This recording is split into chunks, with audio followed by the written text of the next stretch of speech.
Hey everybody, Time Rider here. Yeah, as most of you know, I started doing 3D printing. This is a resin tank. And there's a film on the bottom that you poke a hole in, and I'll tell you, if I was going to keep anything spare around, it would be at least one resin tank. I mean, if you look at the number of holes in this thing, you can see how much a pain it is to get this thing out of here. But I bought a couple of spare tanks, and I punched a hole in another one of those. It's really easy to do. And so I figured it was about time I changed out the film and put my two spares back in working condition. I got my last one in the printer right now. Here's the film. I got it from Amazon for about $14. And I think I got, I don't know, half a dozen of them, something like that. It comes between two pieces of film. And because I have big fat fingers, it's really hard for me to get this stuff apart. So I do the old tape trick. All I gotta do is get one side off. There we go.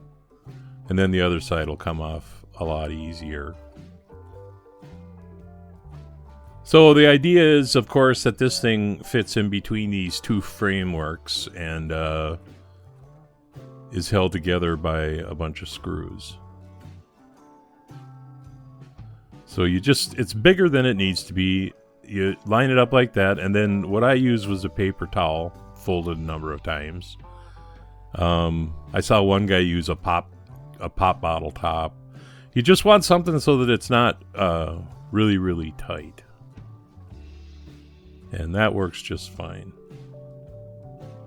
Then, of course, you take your top piece, you put that on there, and that paper towel holds the thing so it's all a little loose. And then I have a tool, or a drill that I can put in my tack life.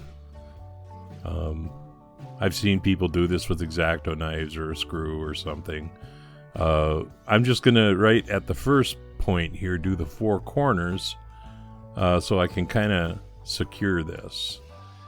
And I have I have kind of a little bit of arthritis, so I have a screw gun that I use when I'm not flipping screws around. And we're going to screw this thing in the corners.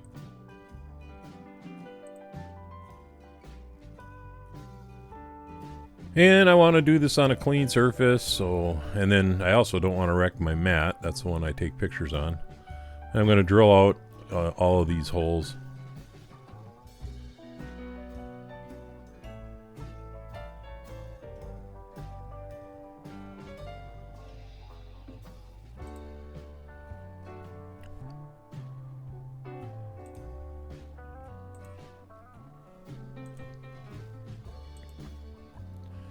So now, I'm an old mechanic, so I have a tendency to go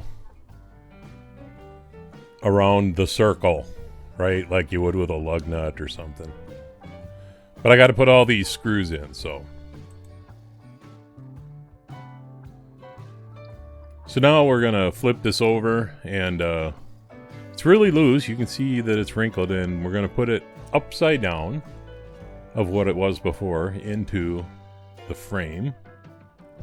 And again, I'm going to go around the perimeter and pre-drill my holes.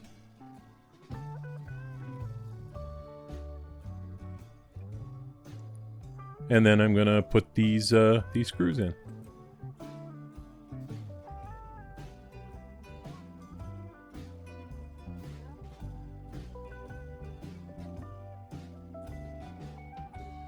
And if you've done it all without poking a hole in it, it's tight as a drum.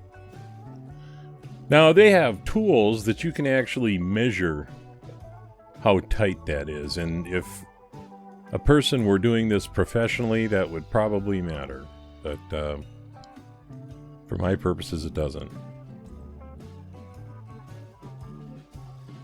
And then using your really sharp cutting implement of choice, you want to trim off the excess. And then, wipe it off and clean it up.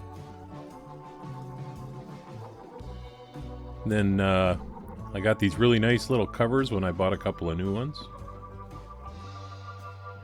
So now there's one resin tank ready for reuse. There's another one I need to do.